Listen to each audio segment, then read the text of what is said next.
Hey everyone, and welcome to today's video. So in the last one you saw us do the headliner, and we're going to continue on the theme of interior upgrades. So obviously when you're driving the car, the thing that you look at the most, you'll see speedo in your cluster just in front of you. Now I'm going to flip the camera around and just show you what I've currently got installed and then the upgrade that we're going to do to it. So you can see there we've just got the traditional analog cluster. Nothing wrong with that. And it's been in these cars since 2014. But when they did the LCI version, they upgraded both these parts on the steering wheel and that cluster. Now I've got a steering wheel that I'm having retrimmed that'll be going in.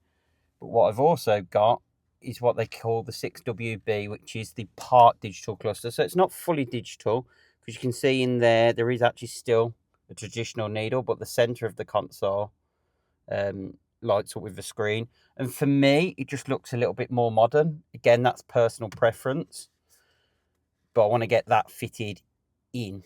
Okay, and when you look at this new cluster, you obviously got the new control button on the top, but it's the bits on the back that you need to be aware of. So you've got the traditional plug here that will be in this original cluster. Now, depending on your car and what options you've got, we've got this, I think it's like a digital display port. So it's basically a MOST cable, M-O-S-T. You see there. Now, it comes from the head unit and feeds information to the cluster. Now, not every Clubman has it, so you have to make sure that your head unit does. So I'll put a section in this video about how to make sure whether your car has that or not. I'm upgrading my head unit, but this one and my upgrade I think has the MOST anyway. But so if your car has it, basically when you remove that cluster, you'll actually see this cable in the back of it, and that means you do have it. If you don't, it may be that the wire's not been ran, but your head unit does have it. Again, I'll explain that all in the next part of the video. If not, like mine, my head unit supports it, but the cable's not there, so I've actually bought this cable. It's not very expensive at all on eBay, and I'll put the links in the description below. And I'll put some details on how you can work out. Now, these obviously you can buy brand new from Mini or certain suppliers. Sometimes you'll buy used. So mine is used because it came out my F56. If you're buying a used one, you have to have it what's called virginized, which is basically reset and set to the car that you're going to be fitting it in. So they need coding to work. So make sure that you can either do the coding yourself, or you could do it remotely, or take it to a garage to get them to do the coding. So I actually used a company that did all the coding to this at the same time that they virginized it. And what they do, they put it on the bench and they actually set this to my car so that it'll work. If you don't have it virginized, if it's a second-hand one, it won't work. And obviously you have to have the car coded to make this work. So GA Retrofits did all that for me remotely, so I didn't have to worry about any of this. So I'm hoping, because this has been pre-coded, I can literally just clip this into the car and it should work straight off the bat. That's what it talks about. Worst case, we've got to do some remote coding. I think to have it virginized, because it was a used unit, it was about £150 roughly, maybe a little bit more than that. But obviously speak to GA Retrofits and get a quote if you plan to do this. Okay, so if you look at the back of the head unit, you've got this blue and white circular connector within the big ISO block section. That's the output for the MOST cable. So if you've got that, you can retrofit this cluster. If you haven't, you've got to upgrade to a head unit that does have that. So that's probably the simplest way, is to just check in there. So you can see that blue and white connector just by my finger. That's what you're looking for. If you've got that, you can do this upgrade. Okay, so what we're going to do is we've got to remove that head unit and we've got to remove this cluster to get everything in and working. So we'll show you removing the cluster first, then the head unit. And the head unit you only need to remove if you don't have that MOST cable that we talked about in the previous part of the video. So if you've already got the MOST cable, then actually all you need to do is switch the head unit over, switch the cluster over. Okay, so if we're looking at removing this, what we need to do is, if we come to the side here, you can see we've got a T20 bolt here, and then just down there as well. So we need to get both of those removed. Sometimes these have a little rubber cover with a little hole in the center, and if you do, you literally just poke your screwdriver in and flick that out to remove that. So what we're going to do is get those two T20s removed and pull that cluster off. Okay, so I make sure I've got T20 and a magnet to hand, and we're just undoing the two screws. So just remove that one from down here. As soon as it gets loose, I like to just put a magnet in to make sure I don't drop it into the dash. That's one removed. Come the other side here, and we'll remove the same just from this side. Again, get my magnet in. Just make sure I don't drop that into the dash. Now this car, obviously, I haven't had for that long. It needs a good clean. So as I've been working on it, it's getting filthy anyway, but it was disgusting when I picked it up from Copart. So while, you can see down there, behind the cluster, while it's all out, I'm going to give it a good clean. I've got a new steering wheel, new airbag and everything going on this, so ignore all the mucky bits on the interior, because this is going to get a good clean as everything comes apart. Okay, so we've got those two screws out. We just literally pull that out. We've got a little clip on the back, and all we do is just disconnect that. It's a little bit tricky, but we'll get there. It's one of those things that when you're doing it off camera, these sort of clips are so easy to come out. As soon as you're doing it on camera, they become tricky. But we should be able to.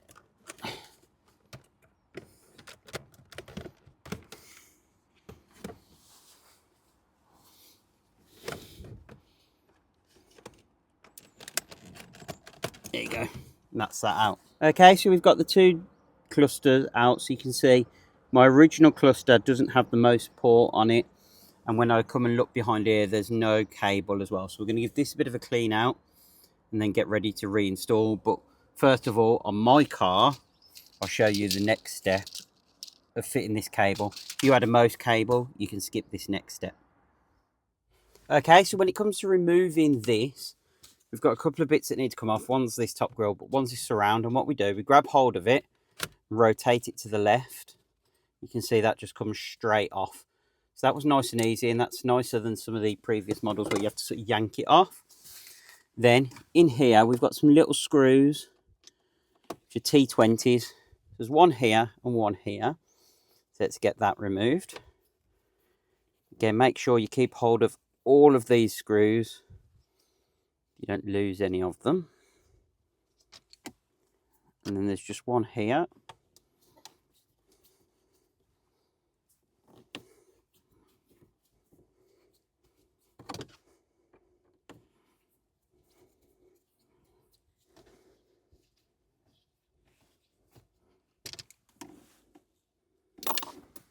Okay, so everything's going in my left pot for this. Right, so we've got these out. Then you understand these chrome covers have to come off. I think they just clip on and off. Might need some persuasion, but I'm told that once you get behind them, you should be able to pull those off as well. And I think that's just because they overlap this slightly. We'll do the same on this side and get those removed.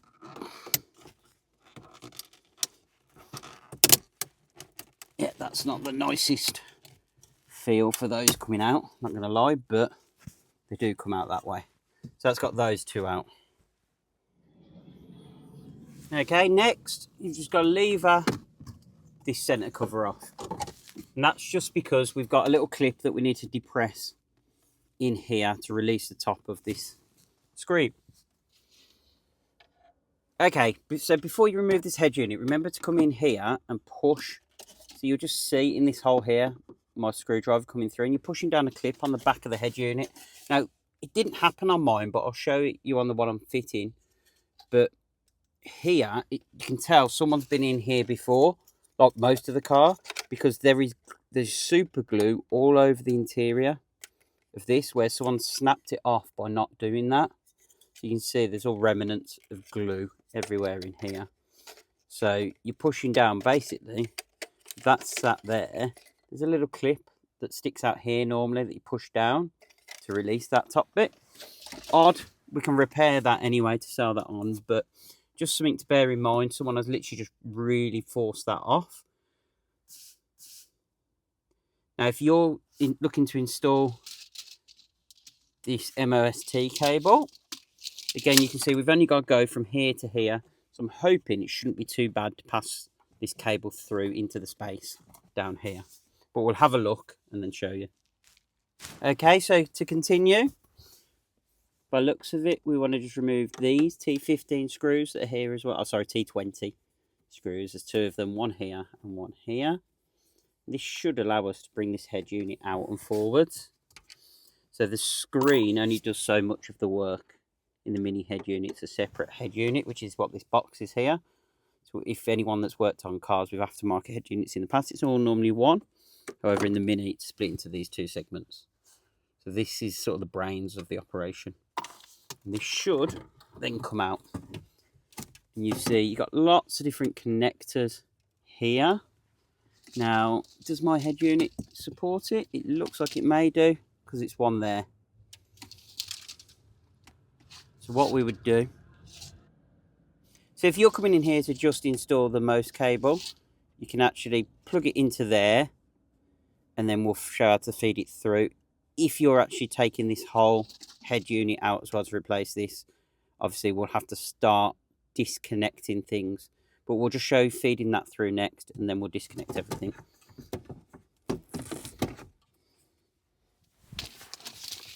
Okay, so when it comes to the MOST cable, you've got two ends. You've got the thicker end and the thinner end. The thinner end goes in the head unit.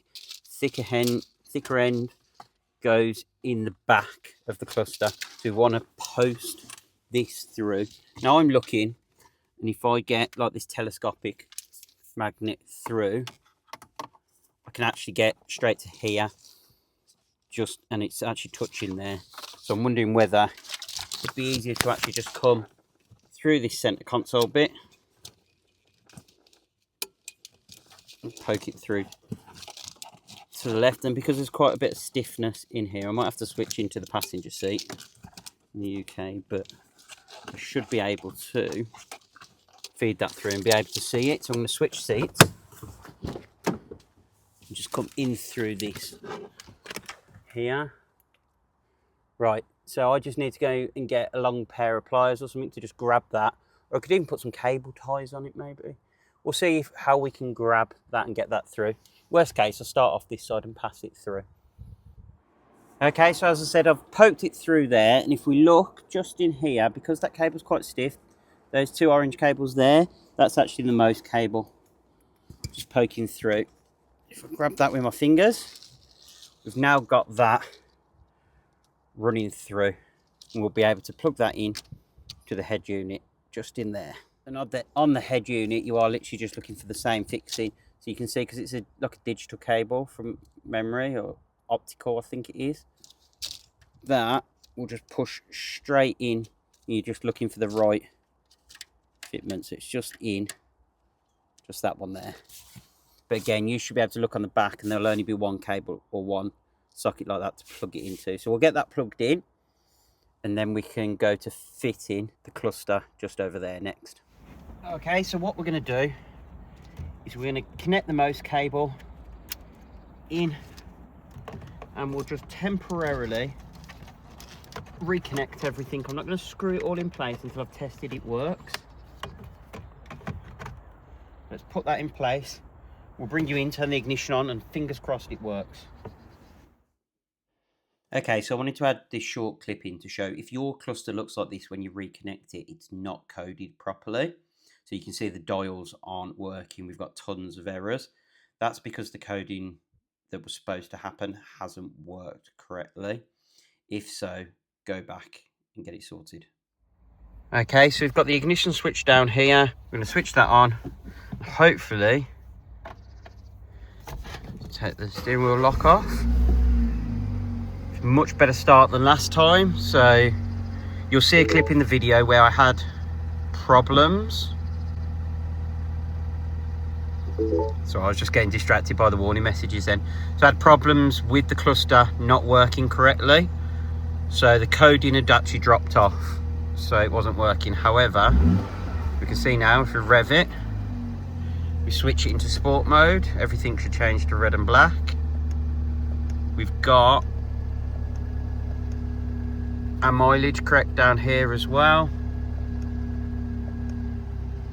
everything looking really good. So this is a warning I need to have a look at. SOS call system failure. I'm not sure why that's on there.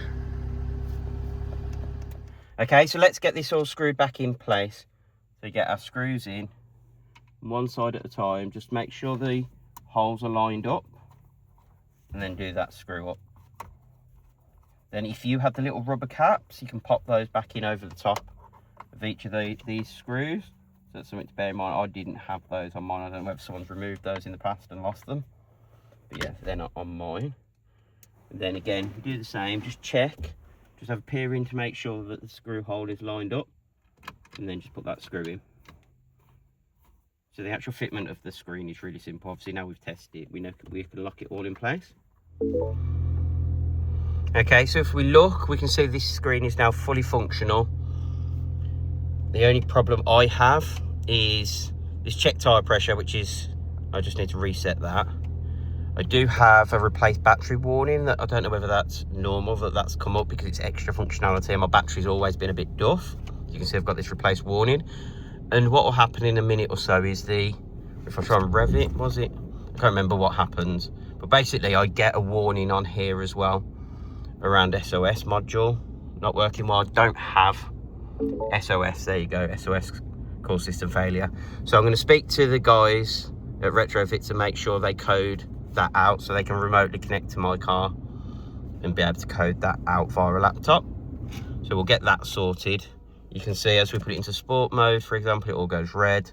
Everything's looking good, everything's working correctly other than this SOS system. So I think that's a successful install. So yeah, that was super easy to do. Like, removing the head unit can be a bit tricky, especially if you've not done it before, but actually the installation of the screen, the mouse cable, etc. was nice and simple. And it makes such a difference to the interior. Like, looking down, it's just so more modern already with the cluster. In the next video, we'll cover off the replacement of the head unit itself. So we're going to be going through one of the newer LCI touchscreen models. So we're going OEM, we're not going aftermarket, because I'm just not a fan of some of the aftermarket head units that have gone with in terms of to replace the mini screen itself, just because they tend to be sort of cheap head units, sort of Android based head units, rather than some of the stuff that comes out of like Pioneer and Sony and companies like that. And the functionality just isn't as good because obviously their testing isn't as rigorous, etc., and the standards that they hold themselves to. So I've never been happy with an aftermarket one. So in the next video, we'll sort of actually switching that screen out and talk you through that. So if you found today's video useful, please hit that like button, subscribe and hit the notification bell so you get alerts every time we upload new content. Thanks for watching and we'll see you in the next video.